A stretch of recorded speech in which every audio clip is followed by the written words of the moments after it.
I like to think of it as we're filthy. That's how I handle it. Wipe us in the wild. That's filthy.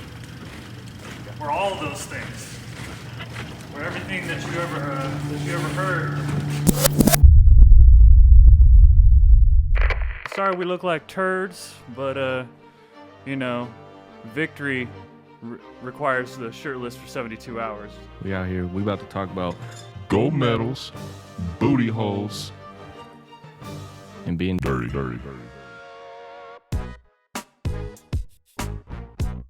All right, everybody. Left hooks are free. Right hooks are always what are they, half off? This is number one bullshit. Well, we got you in a different location. You're out in Las Vegas now. Si, senor. Which was a journey in itself. Yeah, it was. So why don't we just you want to start there? You want to go like crazy and just start them off with probably the craziest story about like the whole time? Yeah, let's go ahead and let's catch. You know what I mean? Let's catch them up. All right, cause let's be honest here. That was pretty wild. Like you were being the spontaneity was in full effect. Oh yeah. Well, so let's cover it. Let's get into it. Hold on, let me see how much coffee's in this fucking hole. That'll do, donkey. All right. So as y'all mother suckers know, I lived in the Columbus, Ohio for all of 6 months?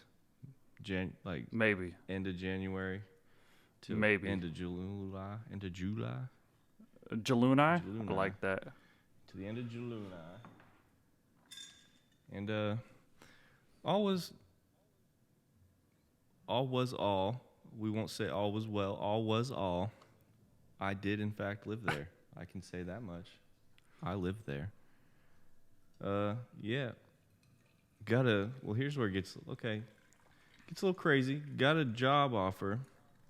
Applied for a job. Got accepted to come work at the Air Force Base out here in northern Las Vegas. Sounds cool, right? Get back to being a weatherman, living that lifestyle. And so accept said job offer. Start making the move. Day one, everything's cool. Everything's lovely. Don't go too far. Stop, hotel.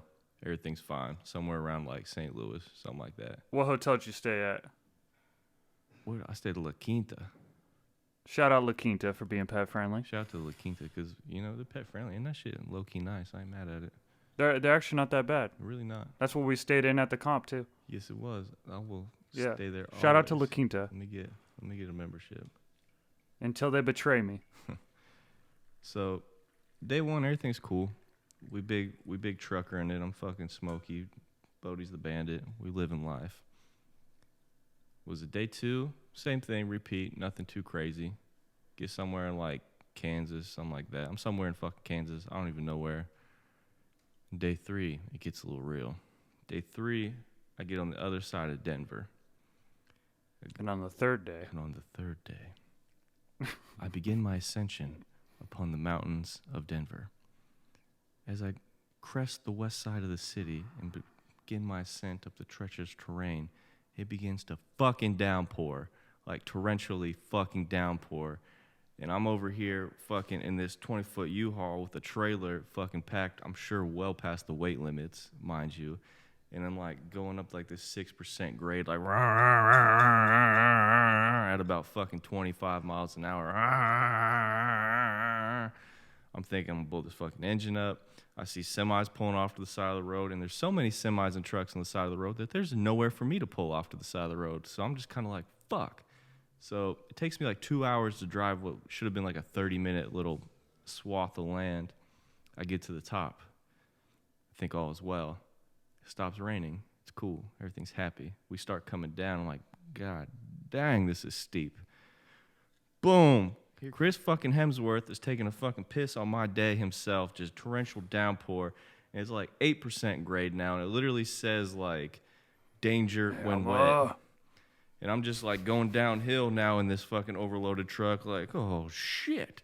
Like I'm hitting the brakes, and at one point in time I hit the brakes. I remember my dad, because my dad's got a CDL, I remember telling me like, pay attention to the trailer. Don't like hit your brakes. Don't ride them too hard. Yada yada yada. I hit the brakes once. I look in the rear view and I see the side of my fucking car, and I'm like, huh? Because it had started to out the side, and I was like, oh, no more brakes. And now I'm hitting the gas, and now I'm like, and I'm fucking just slipping and sliding down the fucking mountain. I'm like, I'm gonna die. I'm gonna fucking die. This is like, I'm looking at Bodie and Poot, and they're like, well, Bodie's like, bro, and then Poot's just fucking snoring. He don't give no fucks. I was like, this is where I die. This is where I fucking die, Mr. Kano. 2 hours of that shit, I survive. It's beautiful.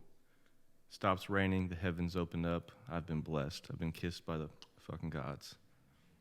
And then they decide that they need to do road construction on the interstate and like just close it completely. Not one lane, not a bypass, no road. A detour. No road, detour. 203 fucking mile detour up into the fucking wild frontier of Colorado.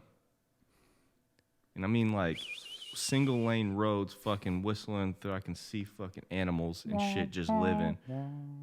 Yes. Like basically like it looked like a fucking episode of the Oregon fucking Trail. All's well. You go way up and you come back down south, and then I got like 80 miles left of this expedition, and everything's going good. It's starting to get dark. It's like twilight, and there's no fucking phone service anywhere, so I'm just kind of like really, literally cruising in silence because like I can't even stream music or podcasts or nothing. No phone calls. So we're just chugging the fucking along, chugging me and the fucking boys. Just go through this one. We go through this last little city called fucking Craig, which I now fucking hate the city of Craig, but we'll get to that. Craig. I don't like that name anyway. Fuck them. Craig. I mean, yeah, fuck them. And I'm just like, toot, see you later, Craig. Never want to come back here again. Just going right out of town. I go down this deep, like, decline into this ravine, and then it comes up, and then, like, swoops down at the bottom of the blind turn, comes up. As I'm coming down, I see a fucking mammoth elk beast on the side of the road just put its fucking head up over the fucking edge. I'm like, don't you fucking do it. And then it just goes, oh, big truck, go back down.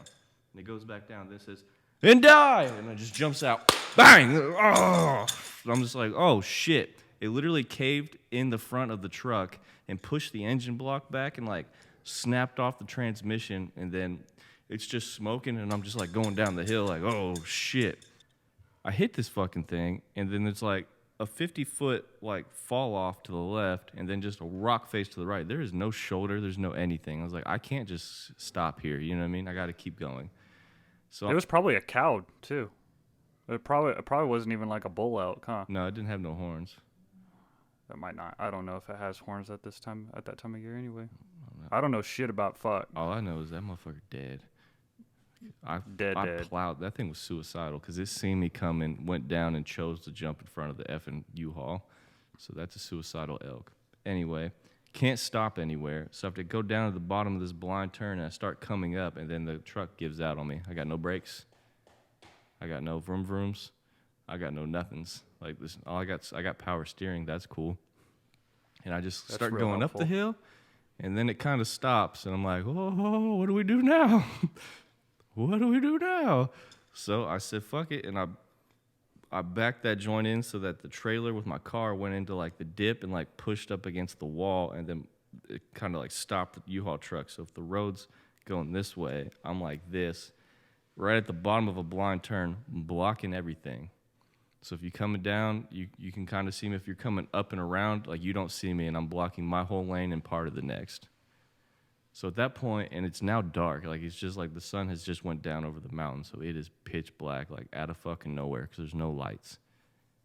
And I was like, oh shit. I threw my backpack on the front, my other back, because I had 2 backpacks in the cab of the truck with me, the other backpack on the back. I picked up Poot, and I picked up Bodie, fireman fucking style, and I just like ran up the fucking side of the hill, kind of like, oh shit, because I'm in my mind, somebody's gonna plow the setup I have, you know what I mean? Right.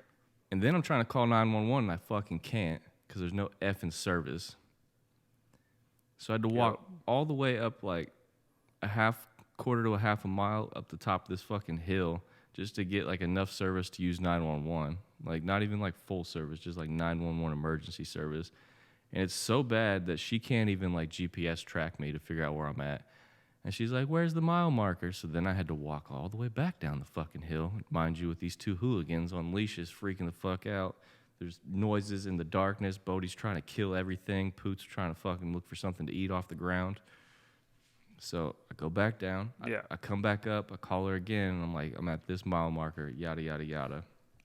So then it's like an hour and a half till the cops come. And I'm just like standing here in the middle of effing nowhere.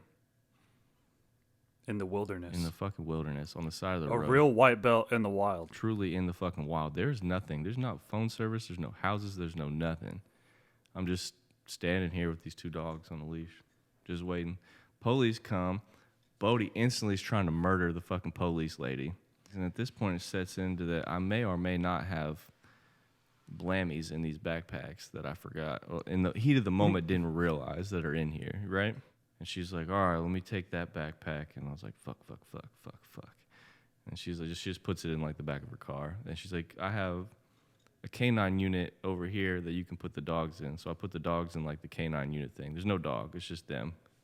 I do all this. Tow truck comes. Everything's wild. Everything's crazy. They finally tow my car. They get me to like a fucking Walgreens parking lot. And they're like, "So there's no, we called all the, they called all the hotels, like the dispatcher did. There's no vacancy in any hotel within like 80-some miles because of the detour." Right. So they're like, "We'll be nice enough." I was like, "Can you let me like take my car off the trailer and then like y'all tow the U-Haul to the scrapyard and I'll fucking sort that shit out later, right?" So I do that, and they're like, "We'll let you sleep in the park. I won't kick you out if you want to sleep in your car in the park." And I was like, "Fuck that." And I was like, "I got 10 hours." You gonna give me my back? Oh, she gave me my backpack back. They're real sketchy about like me and the backpacks. Like it was a tense like ordeal for real. One guy goes, he says, "Why do you got a in the bag?" I was like, "I'm literally standing on the side of the road in the middle of the wilderness." And he's like, that makes sense. That's fair. Like, what do you want me to fucking? I don't know what let's be the fair fuck y'all about got this. out here. But if there's elk, there's things that eats elk. All right. And I didn't know if that elk took a 50-foot spill down the side of the cliff, but I didn't know if she wanted like some fucking revenge. If she's trying to get some get back. I don't know. She wants to get it back in blood. No, definitely not. Fuck you. I'd be more worried about the carcass that is currently letting off. Oh, there was some terrible noises. Everything. Terrible noises in the darkness. Pretty much what the gist of the rest of the story is that the job that you were going to have was less than understanding about your situation with the elk. Yeah, they're basically like they needed some paperwork, which is understandable. But they told me I had like another week before they needed it, and then like just randomly that same day that I got in the day before I got in the wreck, as I'm transiting the fucking United States, the continental U.S., they're just like, "We want it today," and I'm like, "I can't make that happen." And then I told them like, "I got in a car wreck," and they're like, "There's no excuses for missed deadlines," and I was like, "Fuck you guys." Yeah. And I'm still unemployed. So he moved to get a new job, and then has no job. And then I didn't take the job when I got here. I always appreciate that as a civilian, you're going through your time. You're going through the lull. I think like every military person has to go through that like weird lull period, whether it be in college or just spending some time unemployed. Facts. Or whatever. I think it's really necessary to just enjoy making your own decisions in life, at least for a little while. Yeah, I agree. And it's like, to me, my time is more valuable to me now. So if like working somewhere for monetary value, like if it doesn't seem worth it to me, I'm just not going to do it. Like I've realized I can make money other ways. It's really not like, I don't know. It's really not that bad. The trick is to just not have like a ton of bills, and then you can kind of do you can really enjoy life. Yeah, like Let's be honest here. I haven't worked since November. I've had like the best year in a long time. big changes with the podcast. So the podcast is going to remain most of the same, but you're probably going to see new content. Probably going to see new content on the YouTube. Obviously, if you've been on there recently, you've seen that we have our jiu-jitsu matches. We've talked a lot about jiu-jitsu. It's become kind of the focal point in our lives, which honestly, man, it's pretty fucking cool. But white belts in the wild is the current name of the team. You'll see more about that. It's the original idea is that we were basically gonna go around and like challenge people, see if they could take on a white belt. Well, what we've learned since is that other white belts also get kind of fucked up by this little squad we got going on. We currently have 3 team members. So we cleaned house out there in Columbus. The Husky Messiah went out to visit and came out to Columbus. The next on the agenda is the 20th of November. Hopefully I got my leave to compete in the national level. I want to see where we stand. Facts. In the United States. So big news coming there. We have a lot to talk about with jiu-jitsu. We've learned a lot. Let's be honest here. Like, great strides for those of you that we are like, the reason why like we decided to create our own like little group is because we're kind of breaking the mold on jiu-jitsu. Like, let's be real here. Jiu-jitsu's kind of, it's had like a certain formula, a certain way to go about it. And it's not really who we are. No. So, like, I've termed it. I'm gonna take credit for this. I called it being osed out because os is the thing you say when you go on the mat, which I'm cool with giving respect. Like, I've always been cool with the martial art, right? I've loved martial arts. Like, I like watching Bruce Lee movies and shit. But let's be honest. If you like Bruce Lee and you think Bruce Lee is martial arts, it's important to note that Bruce Lee ruined Chinese martial arts.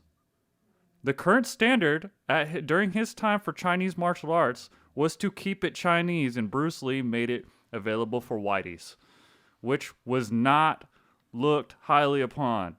Not at all. So I think part of the thing that you have to know is that progressing a sport is inevitable. So somebody's going to have to do it. Somebody's going to have to make it more inclusive. Somebody's going to have to represent the brand better than the current group of people. Because let's be honest here, Gordon Ryan is kind of like he's too controversial to be relatable to like half the people out there. Like, that guy is constantly kind of pissing people off. And from what I gathered, he was also pissing his own team off. Yeah, but I feel like it's a fine art to what he's doing. He's got the controversy. For sure, because he's getting his own clout.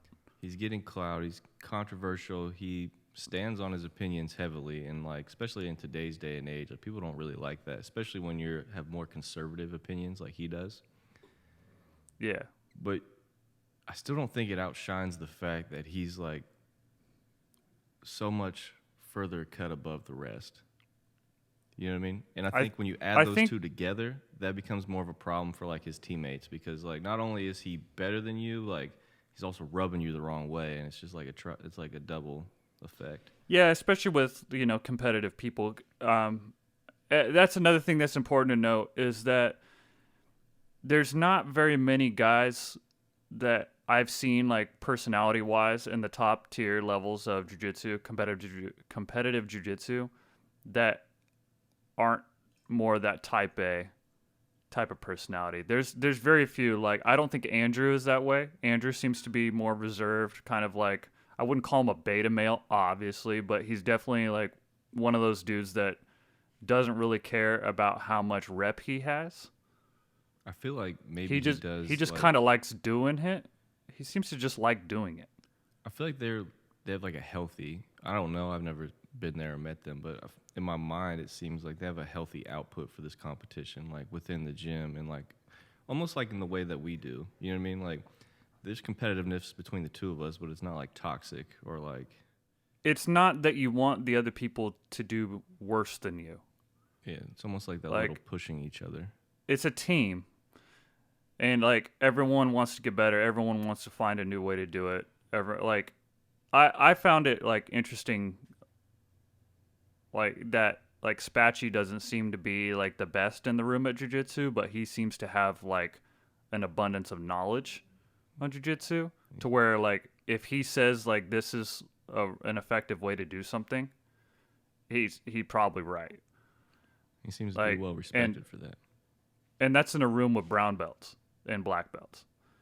Like that's they break the mold in a lot of ways, but they don't quite align with necessarily like how I feel about sports, because I'm also one of those people that views a sport as a sport. Like because I've played sports all my life, so I don't know. I kind of have I don't know. I want more discipline, I guess, involved.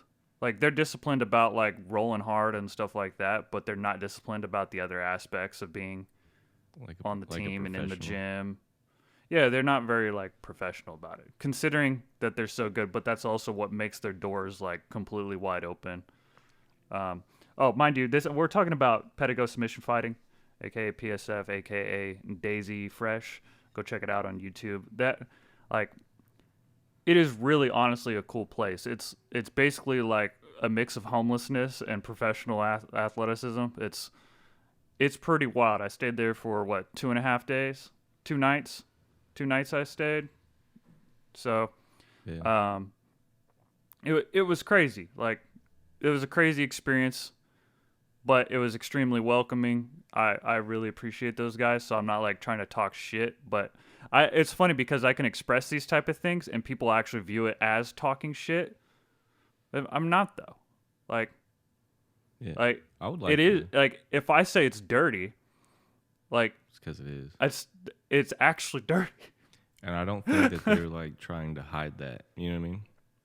Like I'm over here putting Lotrimin on my fucking arms and legs still because my mosquito bites got trashed on. Damn. While I was there. So like let's be honest here, like they do have a hygiene problem. That's okay.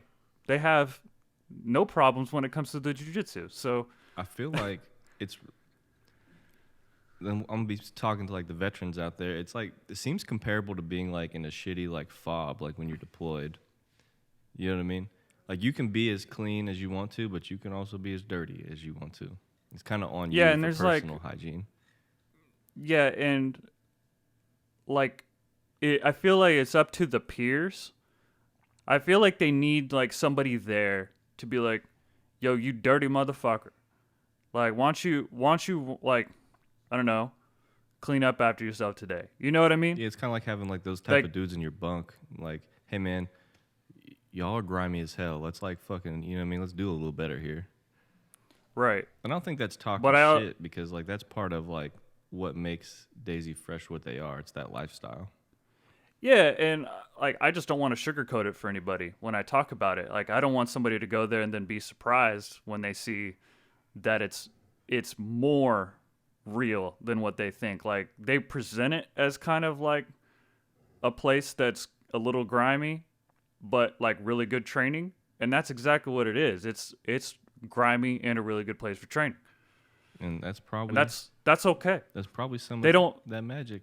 You know what I mean? That balances that magic. You know, when you're vacuuming the sweat off the mat and then not mopping it every single day and then having people sleep on air mattresses and cots and shit, like let's be honest, it's not going to be all that clean.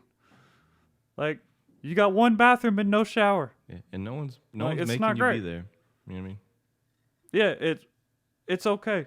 You know what I mean? Like it's okay. Like I've seen people live worse. Oh, yeah. I'm from California. I've definitely seen people live worse, right? So it's and it's respectable. Like I remember Fernando was saying that like those dudes are pieces of shit, and I'm like, it took me a second to kind of realize what he meant by those dudes are pieces of shit. like to his standard, they're pieces of shit. Like, cause he's super clean. Yeah, he has. And high like IQ. he's Shout out to Fernando. He's got good standards. yeah, and I'm like, I don't think they're pieces of shit because I look at people like personality makes them pieces of shit. Yeah. And I didn't like find any bad personalities. All those dudes were like incredibly nice to me. Well, that series, like, if you haven't seen Daisy Fresh, there's 2 seasons. Check it out on either YouTube or Flow Grappling. Flow Grappling does a lot of good content these days. And that's the other side of this coin that I'm talking about with breaking the mold, is that there's this impression, there's this like 100% this impression that you can't get a martial art without having like a purple belt / above teach you. Mm-hmm. Like, for some reason, jiu-jitsu people are dead set that you can't learn something. When in all reality, jiu-jitsu was created by people who didn't know jiu-jitsu. Yeah. Like, to an extent, let's be honest here. Somebody had to make jiu-jitsu. It was derived from judo. So they were like, those things kind of work. And then they started playing off that. And like the game has changed. So to me, it's like, I'm not self-taught. Like, I go to class. I love Gaha. I love going to class. But I watch videos, right? A ton of videos. And not YouTube videos. I watch actual instructional videos by actual people who get paid for their opinions on jiu-jitsu. So I'm essentially being coached. Yeah. I just, I don't have someone giving me oversight all the time. You're being coached but not supervised. Right. And it's so common, right? We all know that if you go play for Coach K, right, that you're going to learn good basketball, right? You're going to learn things that you can't learn unless you go play for Coach K. But Coach K also doesn't come out with a $300 video series on how to play basketball. I wish he effing did. Because if he did, you might learn something, right? Facts. So it's a really weird thing to me that the jiu-jitsu culture thinks that they're unique, that you have to have supervision in order to learn something. And I think to an extent you do, because it's great to have expertise. Like, obviously, if you could go train under John Danaher, Gordon Ryan, Nicky Rod, Craig Jones, Andrew Wiltsey, you know what I mean? You could go get trained by those dudes. Anybody, Ruotolo or whatever, you're going to learn high-level jiu-jitsu for sure.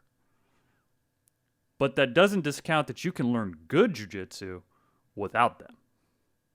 I think it's Because where did Andrew Wiltsey learn jiu-jitsu from? a man who learned jiu-jitsu off VHS tapes. Well, that's really weird.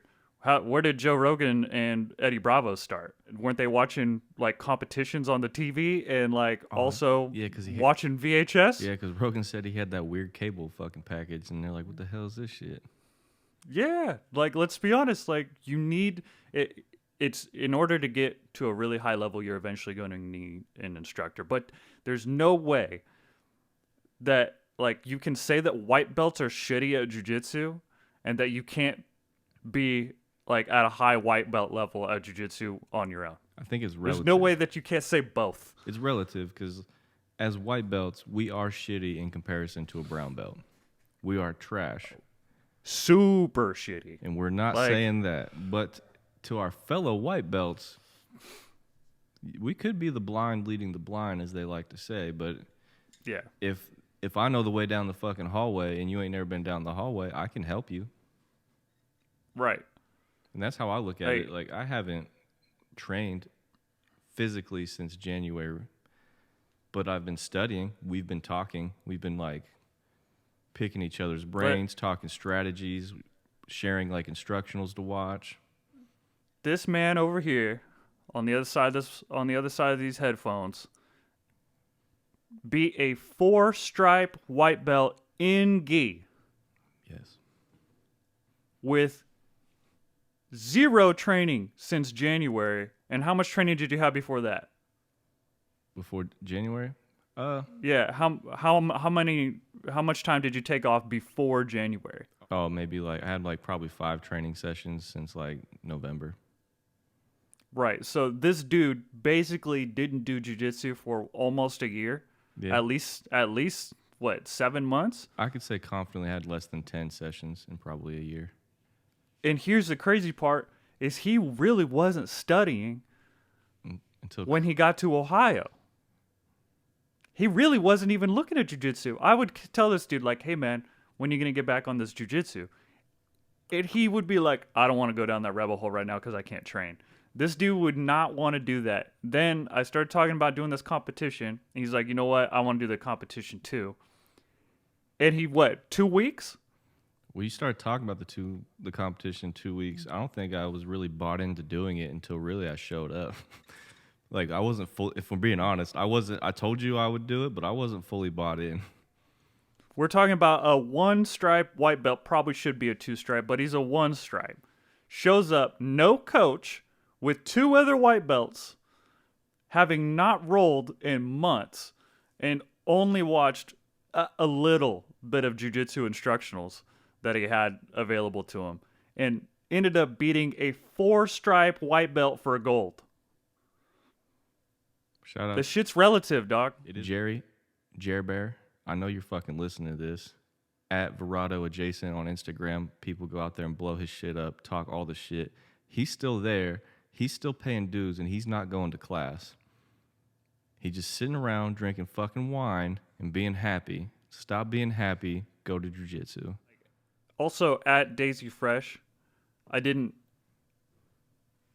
feel like they gave a ton of instruction either. Like, I feel like it's that's trial the other by, thing. Like, repetition. Well, and those dudes are all about drilling on their free time. Like they're not required to come in. Right? They can nurse injuries, they can, sit in the box, they can, eat Oreos. You can be like games, Bird and smoke just shoot salt at flies while everyone else trains. You know what I mean? Like there's not really anything like that. For these guys, for the most part, it's just, hey man, if you want to be here, you're gonna have to eventually train. But there's no requirement to completely invest yourself necessarily. It's just being there is the investment. Like if you're training and you're there, you're investing your time, it's kind of crazy because they drill because they're there and because they want to be there. They don't drill because the coach told them to come in and drill. From what I saw, it just kind of seemed like they come in and drill. And it seems like if you live at the gym that you're not required to pay dues, which is also kind of crazy. And it's like, man, that's got to be hard for the people that come in and, pay dues. I'd be kind of pissed off if I had to pay dues. But I'm going to be honest with you. I don't know like the financial dynamic behind the whole thing. But I will say this, that they don't, like, gi night, we pretty much did just positional live rolling. It was like, all right, you're on your back, open guard, go. Try to pass. Like it just went. And then it was just, hey, we're doing rolls for rounds. I was like, man, like I don't feel like I really learned a whole lot. In no-gi night, we learned a little bit of technique, but it wasn't like at Gaha, Kyle will sit there and like teach every little step to, go from, a certain guard into, a straight ankle or something like that. That's what we've been doing lately. Like we went from closed guard break into setting up a straight ankle, which is cool, but like there's a lot of steps to that. You know what I mean? Oh yeah. To them, it's more like, all right, closed guard, go. Like this is a guard break from closed guard, go. Kind of learning your concept yourself. Yeah, it's I don't know, like that experience kind of showed me that you can kind of do like what Jacob and I do, where we just throw the mats out in the base gym and we kind of cover stuff on our own. Like this week we've been doing stand up, and we were both wrestlers, so we pretty much just go at it in the wrestling, like we drill takedowns, we drill arm drags, we drill snap downs, we watch videos on new ways to hit all these moves, and we just continue to add more to the bag, and then also get all the cardio right, get all the feel right, do all the things to where it, like when we get in competition, it doesn't feel foreign to us to hit it. Like everything that we're doing is basically geared towards doing it for competition, and I feel like a lot of jiu-jitsu players like gear it towards the art. I think that's the difference, is that if you gear your training towards like trying to be a black belt, you're going to have a different experience than gearing your training towards winning. Oh man, I wholeheartedly agree, because this was all of our first tournament, for those of you that didn't know. All my time I spent doing jiu-jitsu, like when I was actually doing it back in Phoenix, I didn't have I was just soaking. I was a sponge. I just wanted to soak up anything and everything that was coming at me. I looked at little things that I found myself in, like different positions or like submissions that I would kind of like naturally end up in. So I like went down those rabbit holes and like things that I found interesting, but I never really studied or drilled or trained with like a game plan, a purpose, a strategy until like that week before, when we're like, well, we're going to do this competition. Then like a couple weeks before that, I started drilling strategy for you based off of like what I know you like to do. So I started watching that stuff, but I wasn't doing it for me. I was kind of aiming it to your game plan. You know what I mean? And then, well, yeah, you kind of mentioned that you wanted to like help me succeed. And that was the other thing, is that we have this like little team dynamic facts. to where we all want each other to win. Yeah. Like, So it's like we all look at each other's game with like a really critical eye, and then try to like tell each other like, hey, you need more of this. yeah. You need more of this. Like, hey, I see this hole in your game. there's a hole here. Yo, you're good at this. Don't be stingy with it. You know what I mean? Right. And like in competition, I'm not sitting here telling Jacob, the wrestler in competition, to try to throw, like shit that he doesn't know. I'm like, wrestle fuck that dude. Yeah. Snap that man's Like, fucking neck. Toss that dude. I don't care. Don't do jiu-jitsu at all. That was just like wrestle him. In his one gi match when he was trying to cross collar old boy and he was blocking his wrist. I was like, I told you, because I can't yell. Stop. I was like, tell him to fucking like stop that shit. Like, don't even waste your fucking time on that cross collar. Like, wrestle fuck him. Yeah, just get up, dip his ass again. Exactly. Get two more. Like, and let's be honest, he went gold and bronze. Mm-hmm. He went bronze in gi, and he had never put a gi on. I had to tie his fucking belt and send him out on the mat, and they were looking at us crazy. So when y'all say is the blind leading the blind, well, your blind people suck. I don't want to be rude, but your blind people aren't good. It was a regional tournament, but I'm very curious for this next one that we're about to do, because it's a national one. Yeah, but here's the problem, is now we have the taste. We tasted it. So we also know, like, how it kind of goes. Like, I fully expect not to get first. Just like I did this last time, I expected not to win this gold that's wrapped around my neck right now, and I don't expect to hit it again. But that's part of the, like, I've been an athlete, a recreational athlete my whole life. So this is the first time I've ever won on an individual level. So I'm always expecting to lose, which everyone's like, that's a bad attitude. Maybe if you change that, maybe you'd start winning first. But that's what keeps me going, right? Let the hate burn through you. So, like, I'm in here training with Jacob, my neck killing me because this dude's snapping me down. Like, I got footage, right? We're going to start coming out with the vlog. The White Belts in the Wild vlog is going to be a thing. I got footage. Like, Jacob is currently, I believe, he said he's 205 pounds. And I'm hitting takedowns on this dude off of snap downs that are going to be terrible to somebody who's 140. Facts. Like, it's not going to be fun in Cincy. I'm going to take this training seriously and actually, go to jiu-jitsu and actually train and get in shape. I'm going to try to hit that 185 because this number one bullshit. For those of you that was following my Snapchat, oh, he's going to do 185 too? Fucking. That's what his plan is. Let's go. He's fucking, that man's thick. Excuse me. But those of you that follow my Snapchat, you see me try to cut to 185. That wasn't it. I'm actually going to try and do it right this time and make 185 because I feel like I low-key had a size advantage at the 200-pound limit. You definitely had like the guys that you went against you were stronger than them. Facts. Like even like I could tell that you didn't have the gas tank, but you had like enough technique and enough strength to manage it, and that was kind of the same as Jacob. Jacob is now like he's fully aware after this week that his gas tank is compromised. As am I. Like I don't think if you go to a national tournament and you got to do 5-6 matches, I don't think I could survive.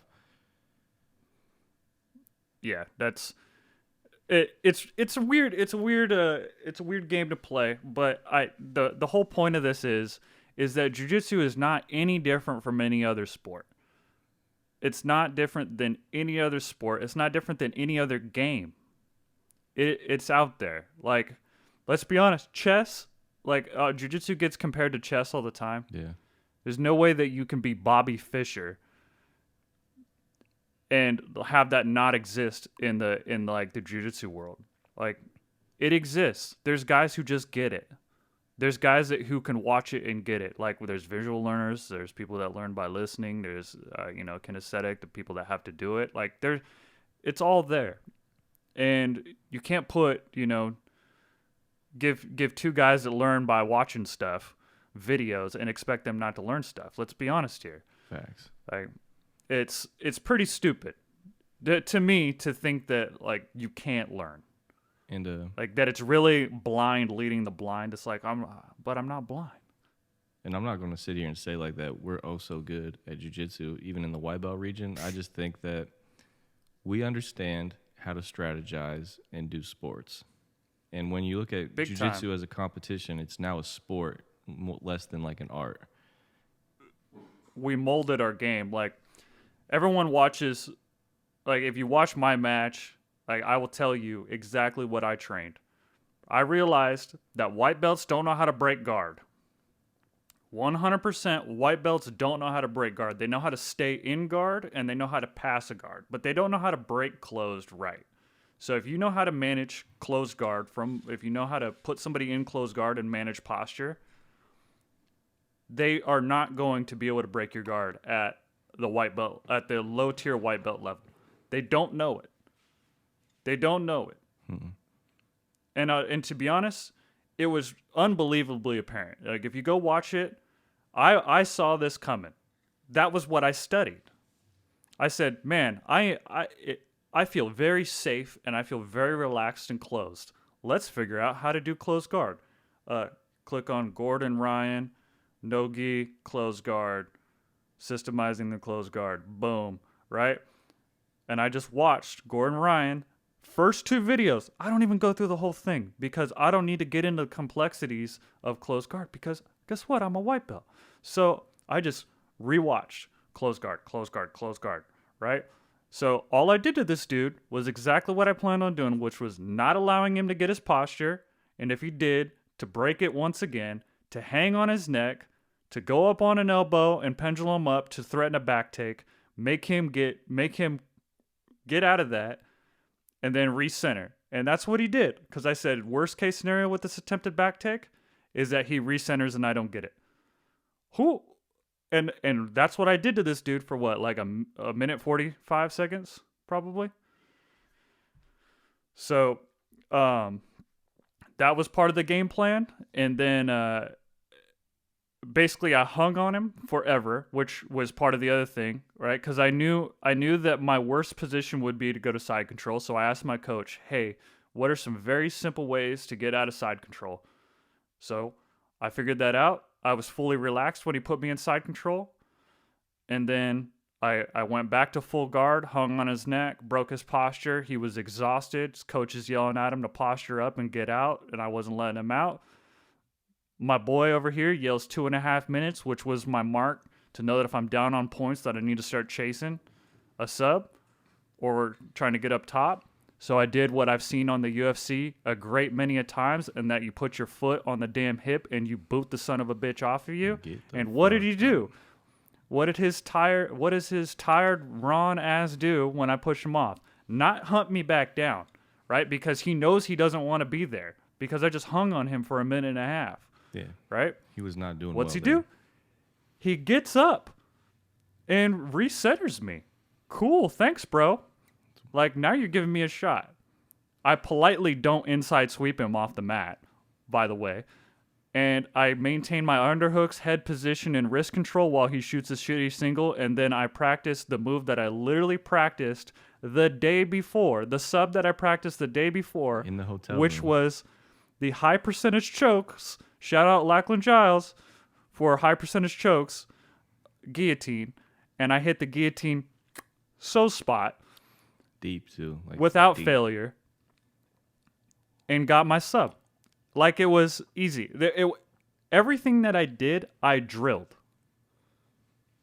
And it was a very simple game plan based off of who I am.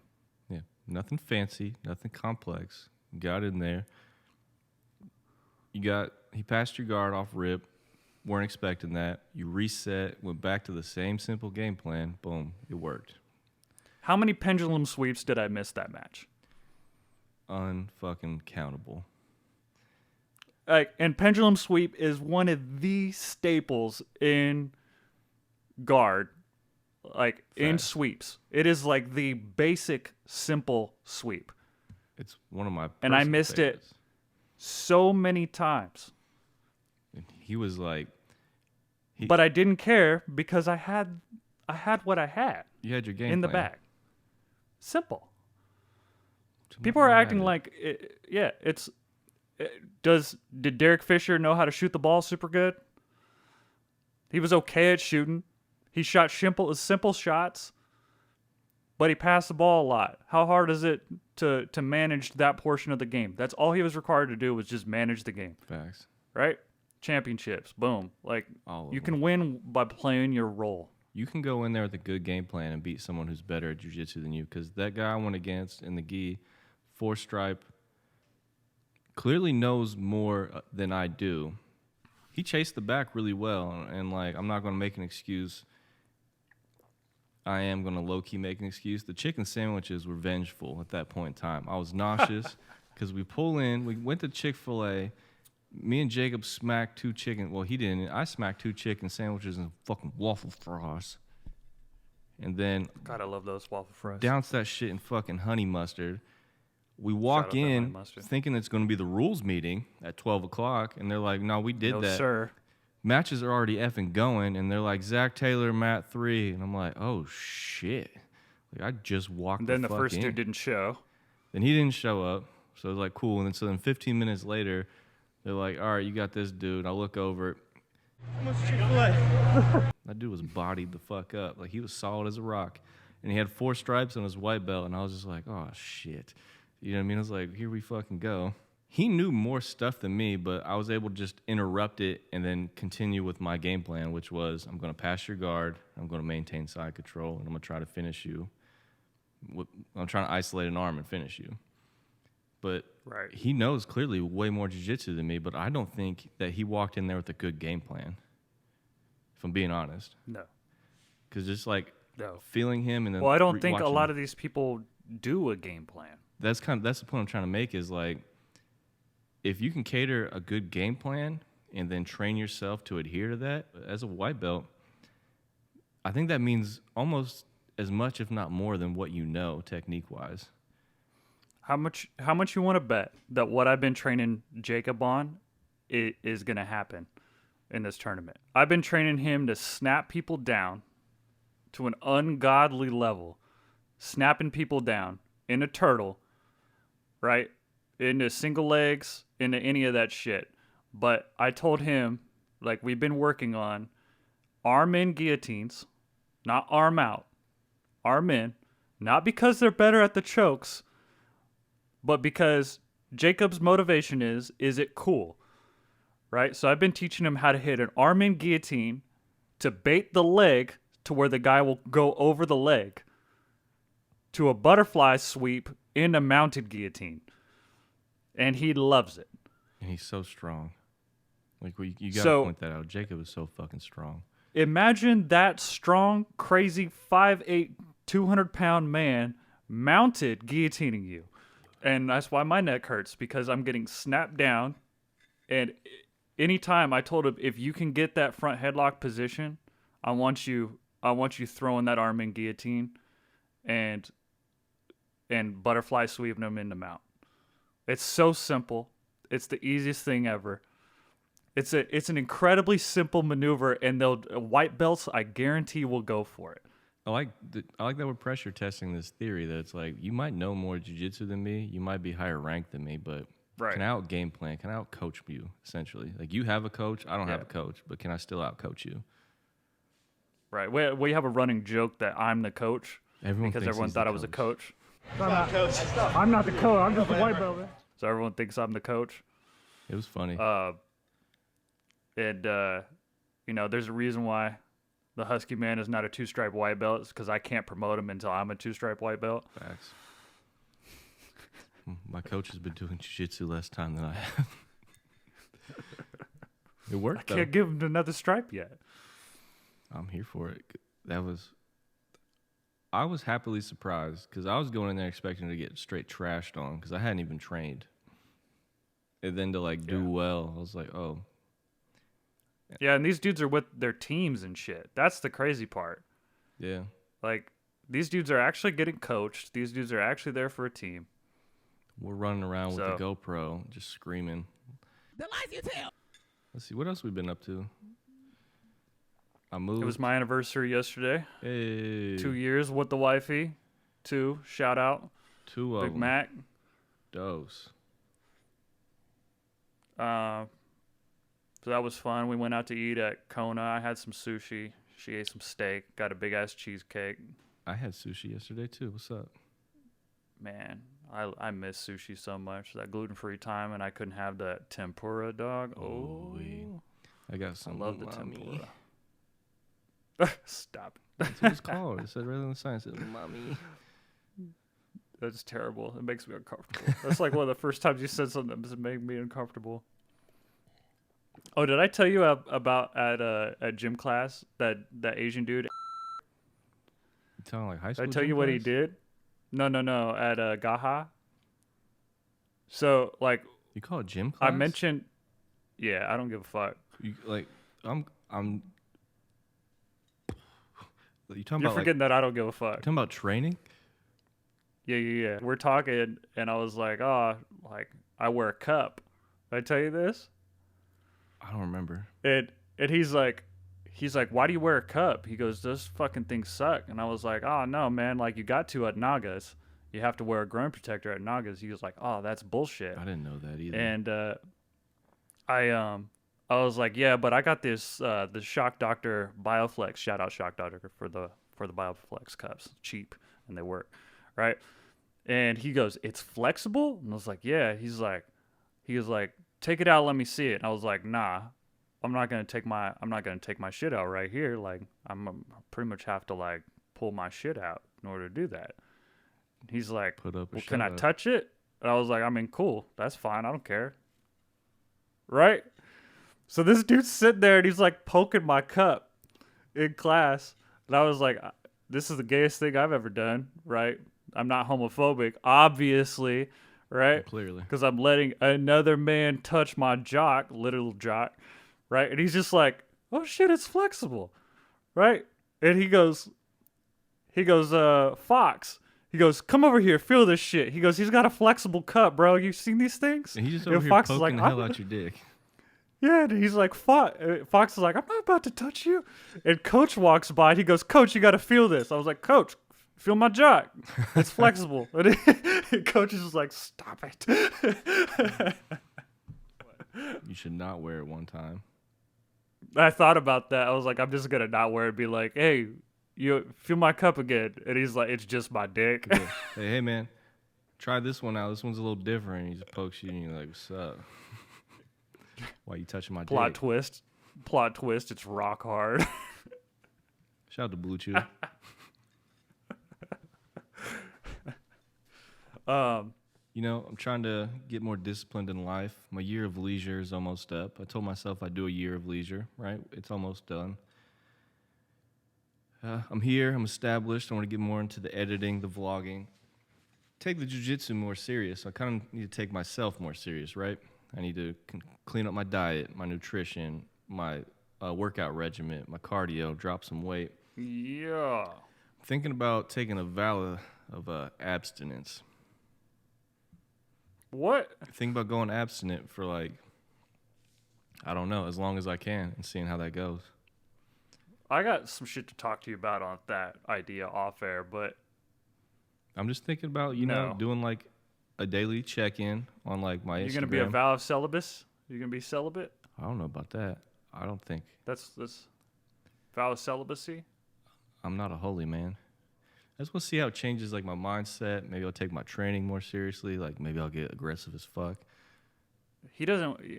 This man, like, I know this man. I know everything about this guy. He don't wax his carrot either. So he's gonna be probably fucking having wet dreams and shit after like a month. I only wax my carrot with an audience. Like that comedian? No, not like that comedian. A consenting audience, or an audience that's willing to subscribe to my OnlyFans, which is now free. Like, I'm thinking about making like a vlog and just seeing how that affects like my training, my mindset, and everything. What about your relationship, dog? Well, maybe she'll respect that my body's a temple, and I'll be like, hands off. No. Shut it down. But No, it's a thought. Just a thought. It's in the planning stages. Not a good idea. Think about, When are you doing your bath bombs? I'm actually trying to figure that out on the setup right now. I got the okay. I got the green light. Green light. Pistol in the party don't seem right. I'm in there. It's a fucking 6-year-old's birthday party. I'm strapped the fuck up. But she gave me the green light for Chubby Bubbles. She did say she doesn't want my dick on the internet, so I got to keep it submerged. Because I was like, what if I do how's that going to work? That's what I said. I was like, I talked to my stepdad, and he's like, that's the part he's most excited about. Shout out to Fernando. Always supportive. Very supportive. But, yeah, that's the thing is, like, He's going to get mad at me for saying that, but I'm happy about that. He shouldn't. I have a very handsome penis, Fernando. And, but the thing is, it's like, how do I balance the ladies... My lady, you know what I mean? You got to respect her and her choices. At the same time, how to become an international sex symbol if you don't see my handsome penis? I mean, that's true. If I die, y'all know that it's because I got caught in a money laundering. So I had textbook lady. I had a lady on the old Instagram. She messaged me so she commented on my albino and preto post that I'm waiting on my gi. Shout out should be here in a few days. It's almost here. Them joints are fucking clean too.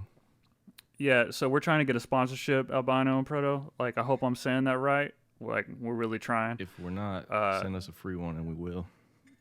Just send us, I don't care, stickers. I'll wear it on my forehead during my match. I don't give a fuck. Bro, if y'all hit me with some free merch, I'll tattoo that shit on my body. Facts. So she commented on there and she said, "Hey, DM me." And I'm like, "All right, what the hell is this about?" Because if you tell me to DM you on a jiu-jitsu post, and then I click on your profile and you're friends with Jordan Butler and one of the other dudes I trained with at Daisy Fresh with, right? You think I'm gonna think this has to do with jiu-jitsu? Yeah, we're trying to grow a platform. We need to get some interactions out here.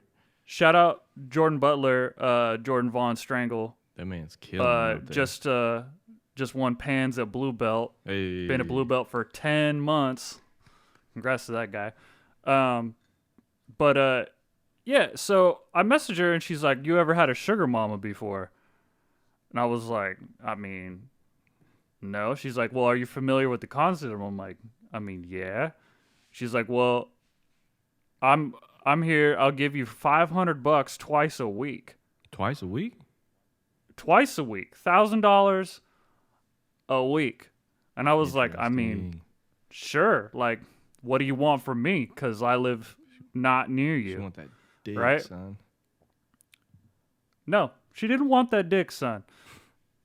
Which is basically what I told her. I was like, yo, I'm married. Like, she said, I just want loyalty and I want to talk to you sometimes. And I'm like, I mean, I can't really be loyal. I'm married. I'm loyal to. What does that mean? Like, I only send dick pics to you? Or, like, how's that play? I was like, what do you want? And she's like, I just want to send you money. And I was like, what? I told her, I was getting so skeptical about this. I was like, I like to work for my money. Like, I'm just trying to bait it at this point. Just to see where it goes? Yeah, I'm trying to bait it. Like, do you want, like, if you want booty, just say you want booty, and I'll just say no. Like, you know what I mean? You want pictures of my butthole? Like, what do you want here? Yeah, it's that simple. Like, if you want pictures of my feet, I'll send you feet pics. My wife don't give a shit. She'll take $1,000 for feet pics. But we need to talk about that afterwards. That's another idea I had. So I'm sitting here, and I'm like, just say it. Say what you want, right? I want to know what we're going to be working towards, right? So she's like, no, I just want to send you money. I'll send you $500 right now just to, like, prove that I'm real. And I'm like, all right. Like, what do you need? She's like, I just need your first and last name and your email address. And I'm like, man, like, I fight it for a while. I'm like, just Venmo me, right? You know? So I'm like, I'll take your money. Bitch, let's go. Just Venmo me. So eventually I was like, all right, I broke down from the idea. And I was like, here's my name and here's my email address, right? My name is my email address, so it's not really that fucking difficult. So she takes that, she goes, all right, I'm going to give you $3,500. Ooh-wee. No, she said, I'm going to give you $4,000. Even better. I want you to donate 3,500 of it to my charity. Oh, yeah, that's money laundering. Right. And I was like, no. I was like, you give me 500 and just 500. I was like, I don't want to donate to nobody. You give me 500 and she was like, I'll send you a picture of the bottom end of my dick. And then she tried to guilt trip me, bro. This is a funny thing. She's like, you don't want to, like, you don't want to donate money to kids who need it, starving kids who need it. You're a piece of shit. And I was like, I told her, I said, if you really gave a fuck about them, you wouldn't send me that $3,500. You'd send it right to them, is what I said. I was like, because I told her, I was like, if you send me $4,000, I'm going to keep all the $4,000. Let's go. And then she was like, why would you do that? And I was like, well, the only reason I don't want to do that is because I don't want to end up in a tub of acid along with my wife because you're actually the cartel. That's what I said. I was like, no. And then she's like, I'll talk to you tomorrow. And I was like, I'm blocking you right now, but saving these messages so that when the police come, they're like, hey. And I also reported it on Instagram because I'm like, hey. Why don't you just tell them to, like, yeah, just like and subscribe to Left Hooks for free. No. So, Jordan Butler, and I forgot the other dude's name, that fucking guy who didn't like that I said that you don't have to be homeless to learn how to be tough. If she messages you, don't do it. It's money laundering. Tell her to hit me up. I'll send her pictures actually, of the bottom of my feet for that. Jordan, that might be a good opportunity for you. Let's be honest here. You live at Daisy Fresh, $500 a week, $500 every few weeks. Just transfer some money around. You'd probably be all right. What happens? You know. You want a sugar mama? I mean, yeah. What do you want? You want to see my butthole? Like, what are we doing here? Yeah. Like, she was like, I expected this to be the easy part. I was like, what was the hard part? Like, what the fuck was the hard part? Do you let people see your butthole? No. The beehive is so sacred for a man. You heard the rule. Nothing goes inside me. Ah. Yeah, that's the rule. That's a good rule. As a man, as a straight man, if you like stuff inside you, then like you like stuff inside you, but nothing goes inside me. That's my rule. Question.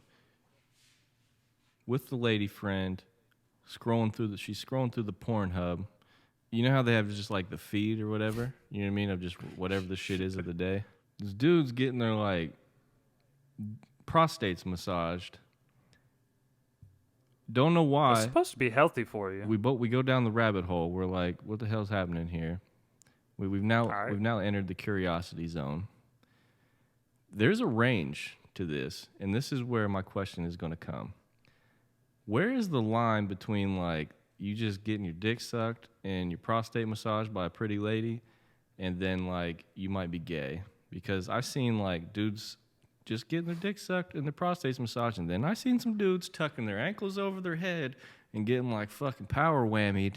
And I'm like, I think you might be gay, but I'm like, that's a lady, so I don't know where the line is here. Where is the fucking line? Because it seems a little demasculine when you're like knees up, or the one dude had his like thing fucking tooted up, and old girl was just fucking bow bow bow bow bow bow bow bow bow bow bow. And I was like, no, thank you.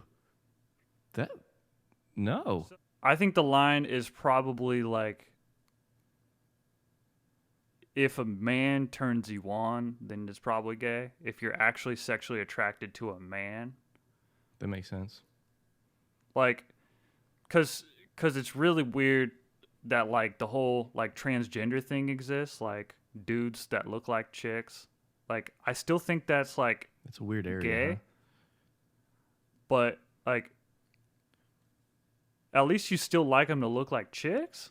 Well, what is it if you're attracted to a trans woman and you don't know that she's a trans woman? She just like, in your mind, you meet her, you think she's a lady, know. You're attracted, you're hot and heavy, y'all start frothing, and then you're like, oh, that's a dick. I'd probably say that's like, if they have a dick, that it's gay. But then I'm like, well, what about if they just strap one on for the time being? Exactly, because that's still a dick. It's just a synthetic. But it's really not. It's just like an object that, like, it can look like one, but it doesn't have to. I guess it's more of the symbolism. I got it. What you got? I got it. If you are having sex with a gay man, then you are, in fact, gay. But what if it's two straight dudes having sex? That's not possible. Like, which one of you has to be, like, the prerequisite gay? Then one has to be, like, so you have to be, gay. you have to be with an established gay man first. So, no, like, you just, if you're having sex with a dude, then you're gay. Okay, but what if your dude looks like a lady? Then it's still a dude, technically, so I still think you're gay because that person is gay. You're transphobic.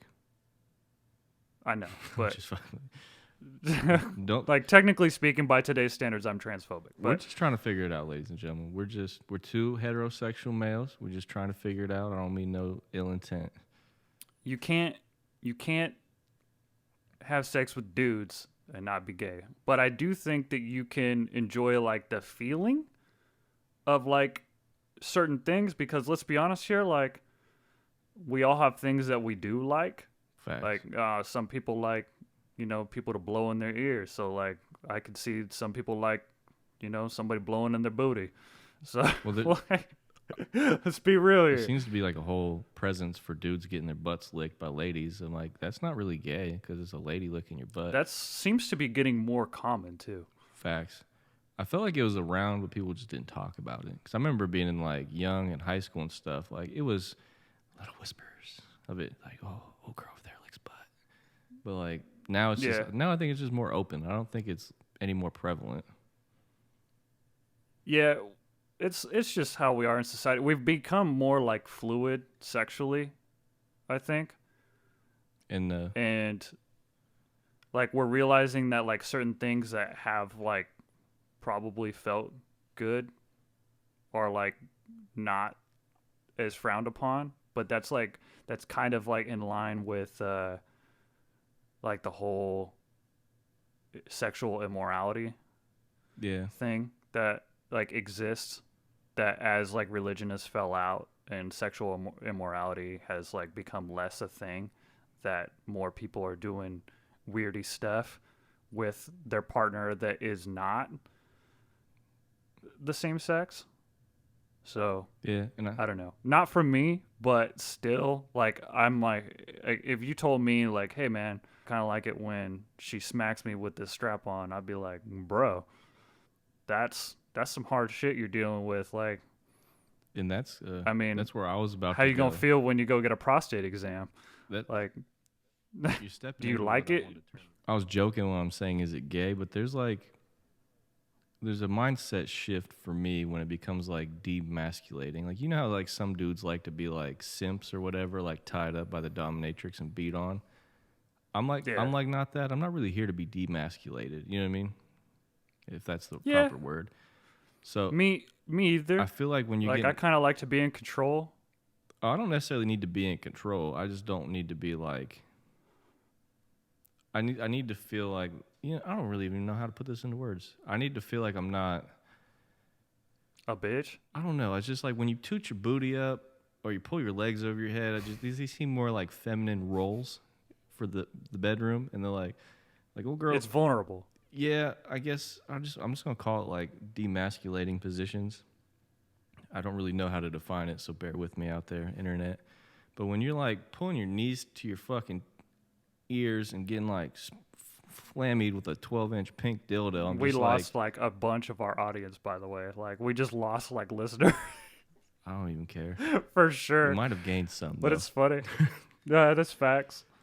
But it's just, to me, I was seeing that, and I was like, I'm not mad if you want to press on my waistland button, like that little fucking deserted area between your booty hole and your nutsack. Like, if you want to poke on my fucking the Badlands, I'm not mad at that.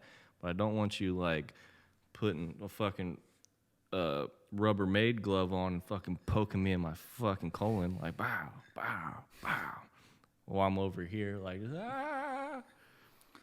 I'll be honest with you. This is funny because you used to not like want to talk about this stuff. I'm very open these days.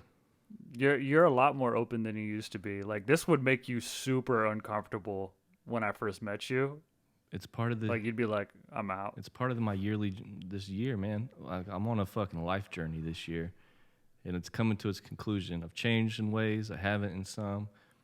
I'm more open to talk about these things. You left hooks are free, right hooks are always half off. Follow left hooks are free on the gram, subscribe on YouTube. We have a Twitter that I haven't been on that I mainly use to just talk shit. Fuck you, Jack Dorsey. You can email us at lefthooksarefree@gmail.com. Like, you can pretty much do anything. If you like jiu-jitsu, if you like jiu-jitsu instructionals, be sure to hit me up at Papa Glide on Instagram or at Left Hooks Are Free on Instagram. Just hit me up and be like, hey, I really like instructionals because I got a great deal for you. It's not a promo code, but it's a promo code. You just need to hit that Venmo. You know? You just need to hit me up. So check that out. Yeah, left hooks are free, right hooks are always half off. Fuck you, fuck your mother. Bah!